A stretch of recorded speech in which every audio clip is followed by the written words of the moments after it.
Shalom sahabat Mitra Rema. Hari ini kita akan sama-sama mendengarkan firman Tuhan yang terambil dalam kitab Mazmur 112 ayat yang ke-2b sampai ayat yang ketiga yang berkata demikian. Angkatan orang benar akan diberkati, harta dan kekayaan ada di dalam rumahnya, kebajikannya tetap untuk selamanya. Demikianlah firman Tuhan, dan firman ini akan sama-sama saudara dan saya renungkan di hari ini yang saya beri judul Rumah Orang Jujur. Saudara yang saya kasihi dalam Tuhan Yesus Kristus, ayat yang tadi saya baca itu berkata tentang angkatan orang benar, tapi kok tema yang saya angkat adalah rumah orang jujur? Ya, karena kata orang benar itu kalau saudara dan saya lihat dalam terjemahan bahasa lain dari ayat ini, itu angkatan orang jujur. Nah, kita mau lihat saudara, ternyata Alkitab dalam ayat yang saya baca di Mazmur ini memberikan clue, memberikan gambaran sederhana tentang rumah orang jujur. Ada beberapa poin yang mau disampaikan buat saudara hari ini tentang ciri atau isi dari rumah orang yang jujur sesuai firman Allah dalam Mazmur ini. Yang pertama dikatakan bahwa angkatan orang jujur, orang benar itu akan diberkati. Jadi yang pertama, rumah orang jujur itu ada blessing, ada berkat Tuhan yang tinggal di dalam rumah orang-orang yang jujur. Saya ulangi buat saudara, jadi isi rumah orang jujur yang pertama itu ada blessing, ada berkat Tuhan. Artinya kalau orangnya tidak jujur berarti gak ada blessing di rumahnya, gak ada berkat di rumahnya. Karena itu poin 1 mengajarkan buat saudara, mari hidup jujur. Jika saudara tidak jujur di luar rumah, maka berkat Tuhan tidak akan ada di dalam rumah saudara.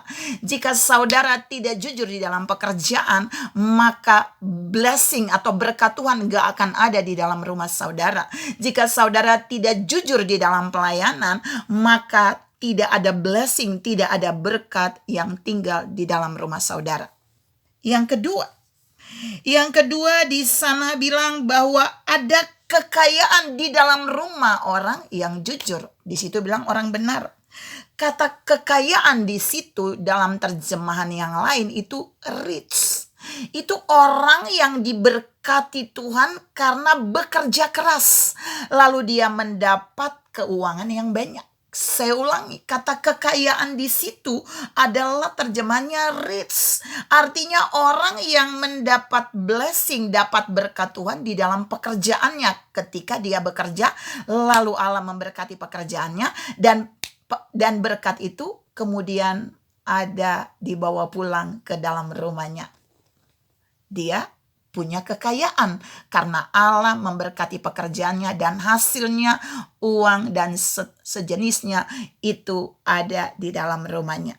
Jadi artinya di poin 2 ini mau berkata bahwa orang tidak boleh mendapatkan uang dari hasil yang jalannya nggak benar, dari kerja yang nggak jujur, dari kerja yang menyimpang. Itu Allah tidak akan membuat dia menjadi kaya. Kekayaan itu tidak akan masuk ke dalam rumahnya. Yang ketiga di situ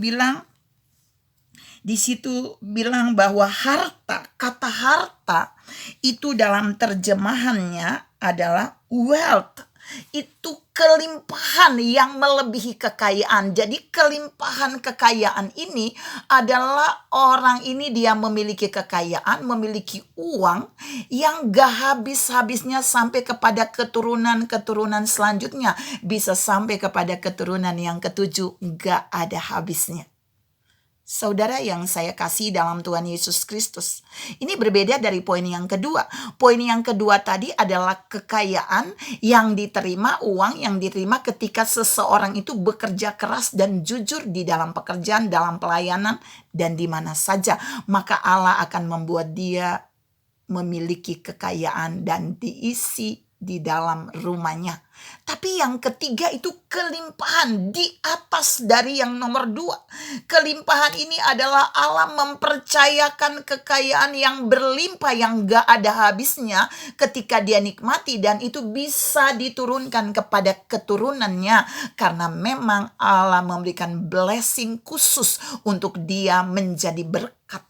Jadi wealth ini menunjukkan bahwa orang itu bukan saja diberkati berlimpah, tapi orang itu siap menjadi berkat bagi keturunan selanjutnya. Dan itu saudara dan saya bisa lihat dalam kehidupan Abraham.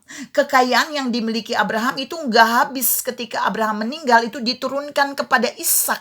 Ishak mewarisi berkat-berkat ayahnya, dan kemudian dari Ishak turun kepada Yakub. Yakub mewarisi berkat-berkat yang diturunin dari ayahnya Ishak, dan kemudian dari Yakub diturunkan kepada Yusuf. Yusuf juga mewarisi berkat-berkat yang Allah berikan bagi Yakub, turun kepada dia, dan seterusnya turun lagi kepada anak-anak Yusuf, dan seterusnya.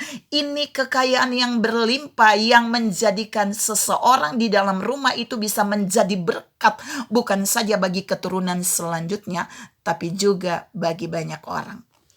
Kenapa?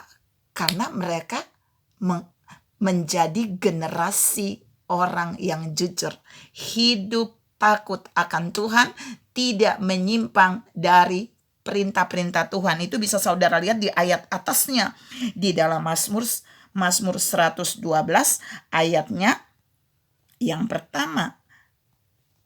Saudara yang saya kasihi dalam Tuhan Yesus Kristus, ini isi rumah dari orang jujur. Apakah cuma itu? Apakah cuma 3 poin ini? No, ada bagian terakhir, ada poin 4. Di sana dikatakan di dalam Mazmur 112 ayat 3 bagian terakhir, kebajikannya nih kebajikan orang benar, orang jujur tadi, rumahnya itu tetap untuk selamanya. Ada kebajikan.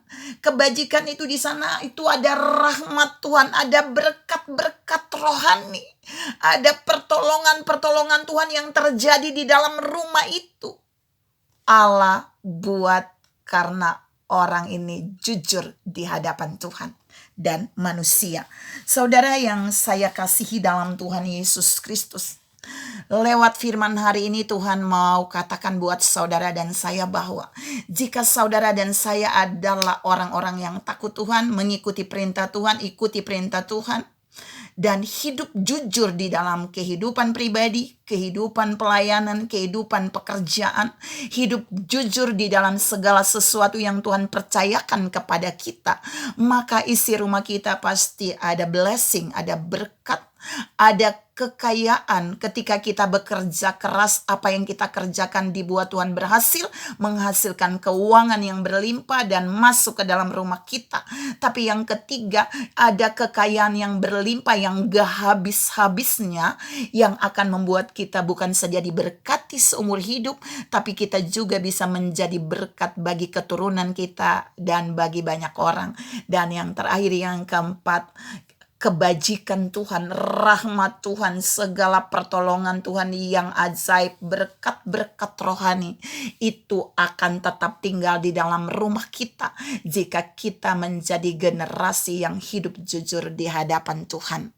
Mari jadilah generasi orang yang jujur supaya rumah kita diisi oleh 4 poin tadi. Tuhan memberkati saudara berlimpah. Salam menjadi generasi orang jujur. Amin.